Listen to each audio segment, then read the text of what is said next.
მოგესალმებით ძვირფასო მეგობრებო, დღეს ჩვენი გადაცემა მიეძღვნება უძრავ ქონებას და მასთან დაკავშირებულ ზოგიერთ საკითხებს. კარგახანია ახლა ამ არქზე, კონკრეტულად ამ რუბრიკისთვის არ გამიკეთებია არაფერი ისეთი განაცხადი და გადავწყვიტე დღეს ჩავწეროთ და შევეხოთ ესეთ თემებს, როგორიც არის კლიენტურა, მათთან მუშაობა და რისთვის არის ეს ყველაფერი საჭირო. საერთოდ უძრავი ქონების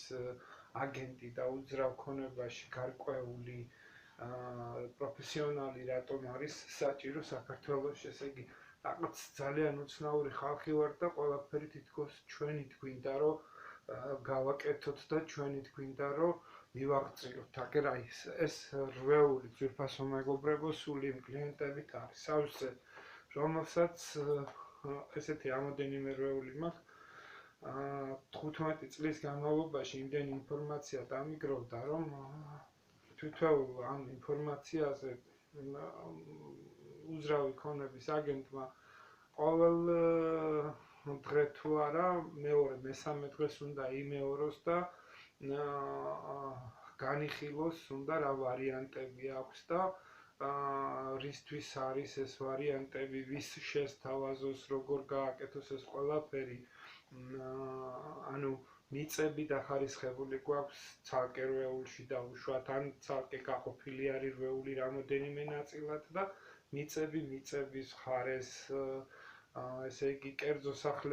სახლების ხარეს და კორპუსის მინები, ეს ჩვეულებრივად იმდენად დეტალები არის, რომ არ არის თქვენთვის ალბათ საინტერესო და ერთი სიტყვით უძრავი ქონების აგენტი ყოველთვის უნდა იმეორებდეს რა ვარიანტები აქვს. ამას კიდე ასრულებს ეს ჩვენი Facebook. მე დახარისხებული მაქვს, აქ ჩამოყოლილი არის, ესე იგი უამრავი ინფორმაცია გვაქვს იმის შესახებ, თუ სად რომელი რა ვარიანტები გვაქვს და როდის შეიძლება შევთავაზოთ კლიენტს, ხო? ჩვენთან ხდება ესეთი სისტემით, როგორც მოგეხსენებათ მუშაობა საქართველოში, გვაქვს უძრავი ქონების ბირჟა, რომელსაც ვეძახით მშრალი ხიდი, ადრე ქონდა ოფისები, მაგრამ ზემოთ აღნიშნული კრიზისების და აი ამ ავარდნა-ჩავარდნის გამო ფასები იმდენად არასტაბილური იყო, რამოდენიმე ოფისი, პირადად მე ჩემი ოფისი მქონდა და რამოდენიმე ოფისში გავაჩერე უბრალოდ მუშაობა და გადავიტანეთ აქცენტები იქითკენ, რომ ესე იგი ამ რეკლამებზე უფრო მნიშვნელოვნად შეიძლება რომ მივიღოთ მაღალი რეიტინგული, ესე იგი რასაც ქვია უძრავი ქონების ბაზრის დახვეწა. ესე იგი შევთავაზოთ კლიენტს და მოკლე დროში ვაყიდიოთ, შევაძენოთ სასურველი ვარიანტი, ანუ მიწას ეძებს თუ უძრავ ქონებაში, რა ვიცი, ფულის დაბანდება უნდა, არის კატეგორია ხალხის, რომელსაც გარკვეული თანხა აქვს და გვეუბნება აი ვიყიდოთ და უშუალოდ მაყიდინეთ რაღაც ისეთი დასანგრევი სახლი რო იყოს, ეზო რო იყოს, რაღაცა გავალამაზოთ, გავარემონტოთ და გავყიდოთ. კი ბატონო, ამაზეც რამოდენიმე კლიენტი მყავდა და მუშაობდით სერიოზულად, მაგრამ ზემოთ აღნიშნული, როგორაც გითხარით, ისევ და ისევ ის ფასები რომ მერყეობს ახლა და უშუალოდ შევიძინეთ ესა თუ ის ობიექტი და გავარემონტეთ, გარკვეული თანხები დავხარჯეთ და უკვე მოგვისწრო ფასთა ცვლილებებმა, რაღაც შეიცვალა ქვეყანაში, რაღაც არასტაბილურია დოლარი და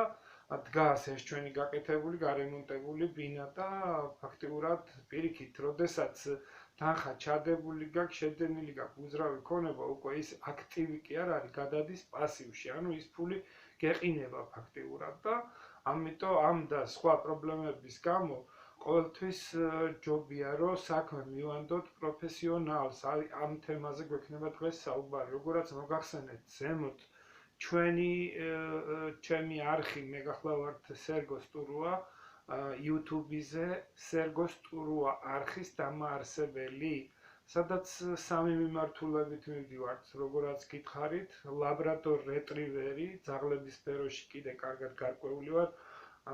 ეს რო ვთქვათ, ეხლა უძრავ ქონებაში კი ვმუშაობ 15 წელია, მაგრამ ძაღლებსაც არანაკლები დროა, რაც ესე იგი, როგორ ვთქვა, ვაკვირდები მათ თვისებებს და გული და ასე ვთქვათ, ესე იგი, მიყვარს ამ ცხოველებთან ურთიერთობა და ჩემი სფეროა, ესე ვთქვათ და როგორაც გითხარით, ეს ლაბრადორ რეტრივერი შავი ფერის მოვაშენეთ და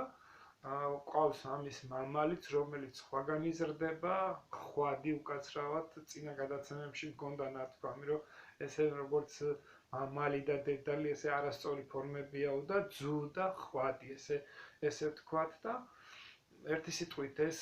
ორი მიმართულება, რომელიც ჩამოვთვალეთ, უძრავი ქონება და ლაბრადორ რეტრივერი და მესამე რუბრიკა გვაქვს კიდე, როგორ დავჭით სახლში. ანუ რამოდენიმე ციკლი არის ამ იმაში უკვე რუბრიკაში მეხუთე, როგორ დავჭით სახლში, მეხუთე რუბრიკა გავიდა. ამ რუბრიკაში არის საუბრები ყოველდღიურ თემებზე, ამ COVID-19-ის შემდეგ ვითარებებზე და სხვათა შორის ეს თემები ერთმანეთს აერთიანებს რაღაცნაირად, ვაკავშირებ და სინთეზს ვაკეთებ, ასე რომ ძალიან მოშორებით არ არის ეს თემები ერთმანეთთან და მესამე თემა, როგორაც გითხარით, ეს ჩვენი უძრავი ქონება არის და რატომ მოვაყოლეთ ახლა ეს ყველაფერი, ესე იგი, როდესაც უძრავ ქონებას ყიდულობს ადამიანი, ხო, ის უნდა იყოს გარკვეული იმ ნიუანსებში, რომელიც, ესე იგი, აუცილებლად ჭირდება უძრავ ქონებას, რომ ხეირიანი გარიგება გავაკეთოთ. ხეირიან გარიგებას რას ვეძახით ახლა? ზოგიერთი მაგალითად ადგება და რაღაც უაზრობაში ჩადებს ფულს და გახარებულია რამაგრად ვიყიდეო რაღაცაო. ხეირიანი გარიგება ნიშნავს ესეთ რაღაცას, როდესაც რაც არ უნდა მოხდეს ქვეყანაში, თავის თავს, ანუ თვითღირებულებას მაინც უნდა ინაზღაურებდეს უძრავი ქონება, ეს იმიტომ, რომ ესე იგი ის ძირითადი პარამეტრები, რასაც ქვია მაგალითად ფასთა სხვაობა, ინფლაცია, ეს გარდაუვალია, ხან აიწევს, ხან დაიწევს, ხან რაღაცა მოხდება, მაგრამ ჩვენ არ უნდა ჩავარდეთ მინუსში, ანუ მყიდველი არ უნდა იყოს დაზარალებულ მდგომარეობაში და აი ეს ფუნქცია აკისრია ზუსტად უძრავი ქონების აგენტს, რომ მისთვის დაკისრებულ მოვალეობას, ანუ კლიენტს არ ჩააგდებს მინუსში, არ ჩააგდებს, ესე იგი ზარალში. მე თქვენ დაუშვათ თუ მეტყვით, რომ აი შემაძენინეთ სერგი რაღაც ვარიანტები და ჩამოშლილი გვაქვს ფასი, პარამეტრები ამ და ამ ადგილებში რაღაცა მინდა. მე თუ არ მომეწონება ისეთ რაღაცას, მე თქვენ არასდროს არ შემოგთავაზებთ. ამიტომ რატომ არის უძრავი ქონების ექსპერტიზა და უძრავი ქონების აგენტი საერთოდ საჭირო? წინა პერიოდში აი ამ ჩვენ ვიდეოს თავში საუბარი გქონდა იმაზე, რომ რა ვიცი, აბა ყველას თავი პროფესიონალი გონია, მაგრამ ესე არ არის ძვირფასო მეგობრებო. უძრავი ქონების ყიდვის დროს ნებისმიერი ერთი პატარა ნიუანსიც, პარამეტრიც კი რომ გამოგვრჩეს, შეიძლება იმან იმხელა ზარალი გამოიწვიოს ბოლოში, რომ მთლიანად გაგვიფუჭოს და ყველა პარამეტრებს ხაზი გადაუსვას, რაც დადებითი აქვს უძრავ ქონებას. მაგალითად, იყო ესეთი შემთხვევა ჩემს პრაქტიკაში, რომ ესე იგი ყველა, რა ვიცი, იძახდა გარიგება ერთმა ჩვენმა კლიენტმა მოახდინა, რომელიც იძახდა, რომ ესე იაფად, ვიყიდე მიწის ნაკვეთი და განვიხილეთ ახლა ეს რა პარამეტრები იყო, რატო გაყიდა პატრონმა იაფად და ამ ჩვენმა კლიენტმა რატო იყიდა ესე უცებ და აღმოჩნდა, რომ ამ ნაკვეთზე გადადიოდა მაღალი ძაბვის ხაზები, რომელიც ესე იგი დაახლოებით სადღაც 100-150 მეტრის სიახლოვეში თუ კი ხარ ამ მაღალი გადამცემ ხაზებთან, მაღალი გამლოლობის ელექტროხაზებთან, ესე იგი ეს იწვევს ცუდ შეგრძნებას, თავისებური მიკრო ისინი ველები არის და არა სასურველი არის საცხოვრებლად, რომელიც საცხოვრებლად არასასურველი არის ისეთი ადგილი, გასაყიდადაც ძნელია შემდეგ, სახლის ასაშენებლადაც ძნელია, რა თქმა უნდა, ხო, შვილები და შვილიშვილები უნდა გაგეზარდოს იქ და ისედაც მოწამულს და ისედაც მოშხამულს ჭამთ ყველაფერს და კიდე ის ელექტროველების დასხივება გვინდა თავზე. ამ და სხვა პირობების გამო იქ არის უძრავი ქონების მდგრადობა, რომელზეც წინა გადაცემებში საუბრობდით. ეხლა არის უძრავი ქონება, რომელიც ესე იგი გარედან არ იხედება ერთი სიტყვით, გარედან არ ეტყობა, ზოგიერთი იმდენად აკეთებს ამ კოსმეტიკურ რემონტს და გალესვას და შელესვას და შებათქაშებას, რომ პროფესიონალმა თვალმა უნდა შეამჩნიოს ეს ხარვეზები უძრავი ქონების. შეიძლება გარედან იმდენად კარგად იყოს დამალული და შეფუთული და გაკეთებული ეს, რომ მიუჩვევებმა თვალმა შეიძლება ვერ იცნოს. არის უამრავი სხვა ნიუანსები ამ საკითხებზე, ჩემო მეგობრებო, და ამიტომ უსვავ ხაზს ამას. ესე იგი, რისთვის არის პროფესიონალი საჭირო, პროფესიონალურად შეფასება უძრავი ქონების, რისთვის არის შემდეგ ამ ქონების გაყიდვაში უძრავი ქონების აგენტის დახმარება. Როგორც ემოთ აღნიშნეთ, ჩვენ უამრავი მეთოდები გვაქვს. ჩანაწერები, ვიდეო რგოლები, უამრავი საიტებზე რეკლამები, როდესაც რაღაცის გაყიდვა გინდათ ყოველთვის საუკეთესო არის, ესე იგი, საუკეთესო გამოსავალი არის. ხანდახან ხდება ესეთი რაღაცა, რომ კაცს გაჭირვებულია და ვალები აქვს და რაღაცა აქვს და უამრავი, ესე იგი, არ არის გამორიცხული ეს ისინი, რა ქვია, საქართველოში არაფერი, აგდებენ სახლებიდან და აყიდინებენ ქონებას მიზერულ ფასებში და რატომ უნდა გაყიდოთ, ხო, მიზერულ ფასებში, როდესაც შეგიძლია 2 თვით და 3 თვით ადრე დაუშვათ ვინმე აიყვანოთ ნორმალური წესიერ ჩამოყალიბებული, ამ შემთხვევაში მაინც ჩემზე არ გეუბნებით, აიყვანოთ ისეთი პიროვნება, რომელსაც ენდობი და რომელიც მთავარი უმთავრესი რაც არის, პროფესიონალია ამ საქმეში, რომელიც ესე იგი შესთავაზებს იმ კონკრეტულ მონაცემებით და პარამეტრებით, ვისაც ეს ქონება სჭირდება, ვისთვისაც ეს მისაღებია. თუ ეხა კაცი დაუშვათ ჩამოსული არის სადღაც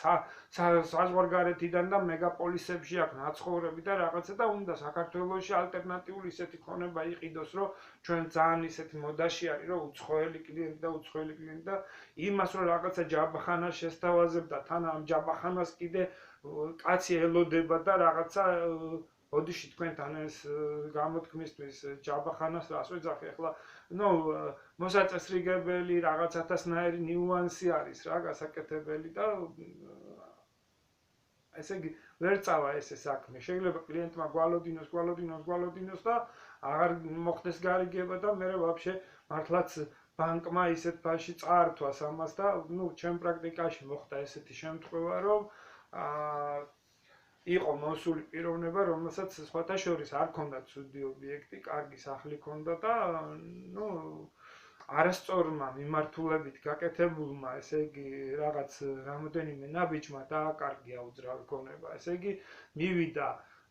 არაპროფესიონალ პიროვნებასთან, რომელმაც უთხრა, რომ დღეს გაყიდვის დრო არ არის, ყიდი და კაცი რაღაცას დაუშვათ პირობითად, რომ ვთქვათ, $30,000 და რაღაც ვალებსაც ფარავდა და რაღაცა თვითონ რომ ქირაში არ ეხადა ფული, სადღაც 15,000-მდე ვალი ჰქონდა და ქირაში არ ეხადა ფული, მეორე 15,000 რჩებოდა კიდე. მიხვდით?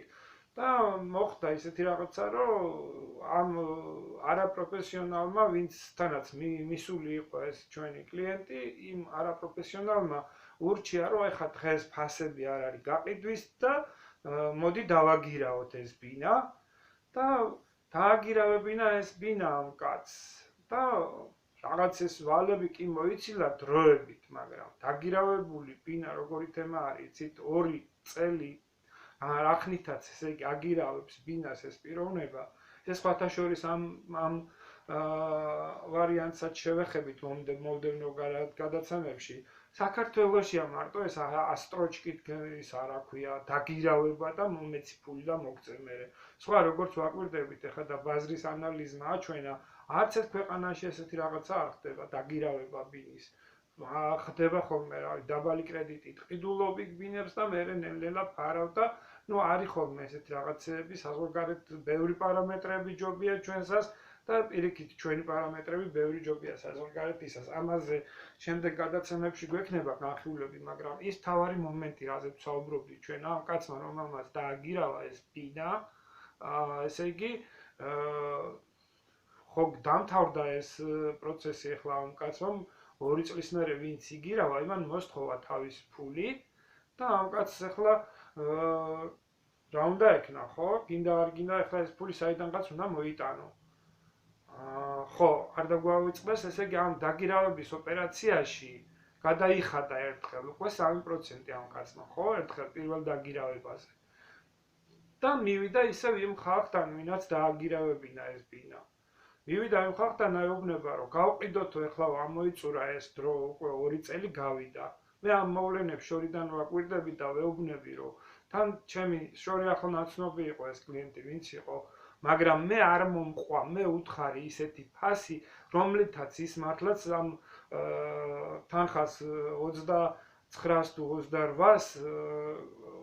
გაისტუმრებდა და შედარებით ნაკლები რჩებოდა, მაგრამ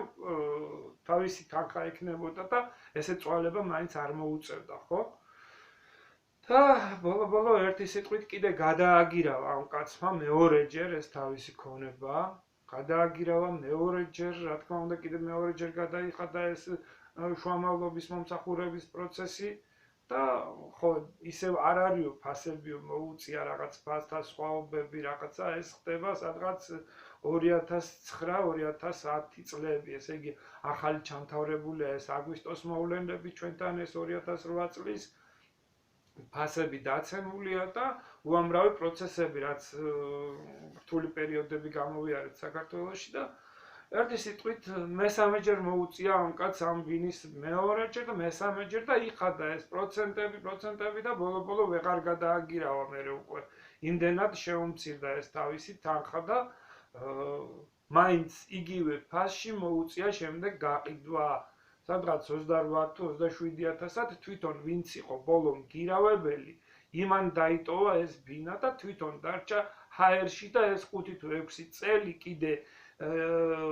ბინის ქირის ფული იხადა და ესეთი წვალებით, ანუ არა პროფესიონალმა შეიძლება მე რას უსვავ ხალხს ჩაგვაგდოს ისეთ მდგომარეობაში ძვირფასო მეგობრებო, რომ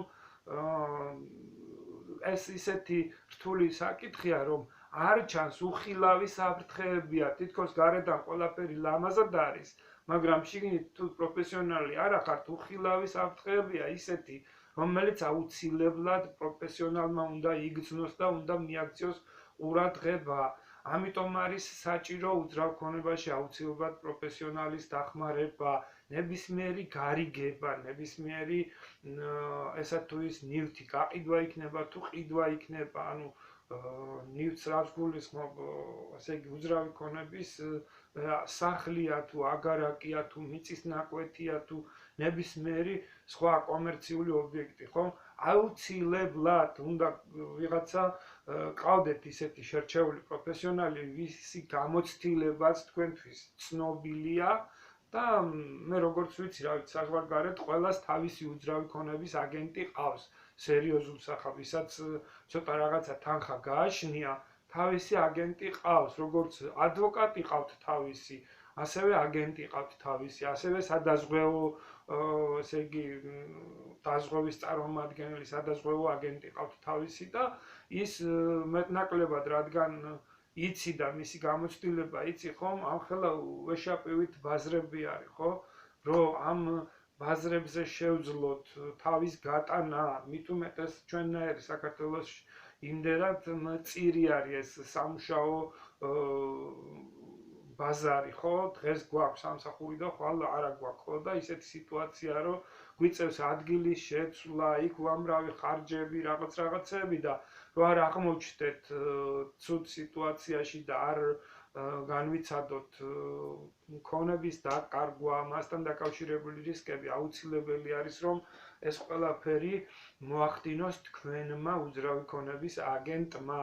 ასევე აუცილებლად მინდა ამ ჩვენს გადაცემაში გვექნება სხვა ამ ციკლში სხვა გადაცემებიც, მაგრამ აუცილებელია რომ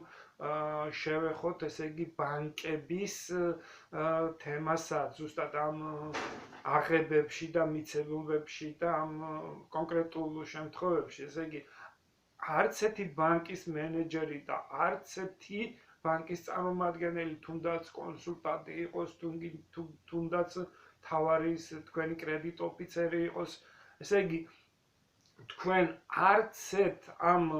ესე იგი პარამეტრებს არ აგიხსნით და ვერ აგიხსნით ღირსეულად ვერც ერთი ბანკის ექსპერტი, ვერც ერთი დაუშვათ ისეთი ექსპერტი, რომელიც კაბინეტში ზის, ხომ? აუცილებლად უკაცრავად უძრავ ქონებას აუცილებლად ჭირდება უძრავ ქონებაში გარკვეული ექსპერტი და არანაირი ბანკის ექსპერტი, არანაირი ესე იგი თვითონ კაბინეტში გამოკეტილი უამრავი საექსპერტო ისინი არის ახლა ჩვენს ქვეყანაში ერთი პერიოდი წამოვიდა, ყოველ მეორე და მესამე დღეს რაღაც კომპანიებს არეგისტრირებდნენ და აქვთ ესე იგი ეს ყალბი სერტიფიკატები და უამრავი ისინი და ვერც ერთი ბანკის ექსპერტი და ვერც ერთი ბანკის კრედიტ ოფიცერი ვერ გირჩევთ თქვენ უძრავი ქონების სფეროში როგორ გააკეთოს, ვერც ერთი ბანკის ექსპერტი და ვერც ერთი კრედიტ ოფიცერი ვერ დაგიდებთ და ვერ განგისაზღვრავთ თქვენ უძრავი ქონების ფასს. ვერც ერთი მშენებელი, ვერც ერთი არქიტექტორი ვერ გეტყვით უძრავი ქონების ფასს, იმიტომ რომ იმ არქიტექტორმა და იმ მშენებელმა იცის ნახაზები, იმან იცის საინჟინრო კუთხით ის რამდენად მდგრადია, რამდენ სართულს გაუძლებს, რა მოხდება დაუშვათ ჰორიზონტალში, რა მოხდება პერპენდიკულარში და ასე შემდეგ. ის სხვა პროფესია არის აშკარად. ანუ უძრავი ქონება უნდა გაარკვიოს აუცილებლად უძრავი ქონების პროფესიონალმა აგენტმა, რომელმაც მდებარეობა იცის, ფეხით აქვს შემოვლილი ესა თუ ის ობიექტი და იცის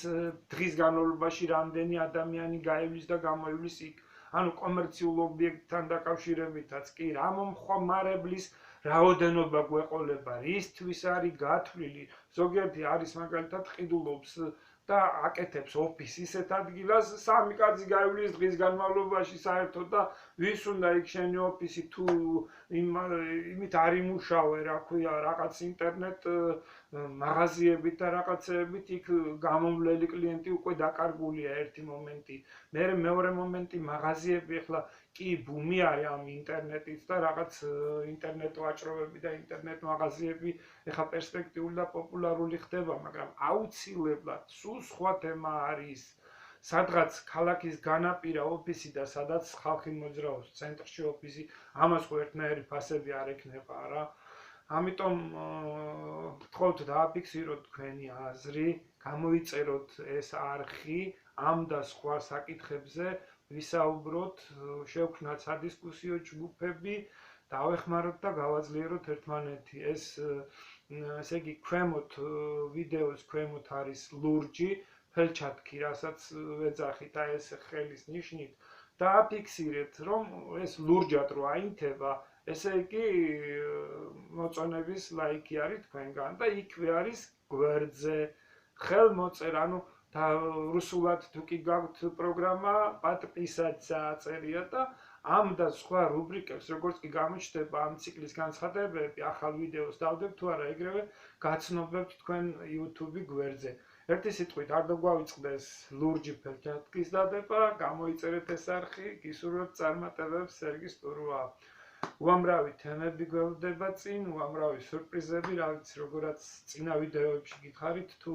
მოუძლიერდით ცოტა, იქნება მერე სასიამოვნო სურპრიზებიც, წარმატებები.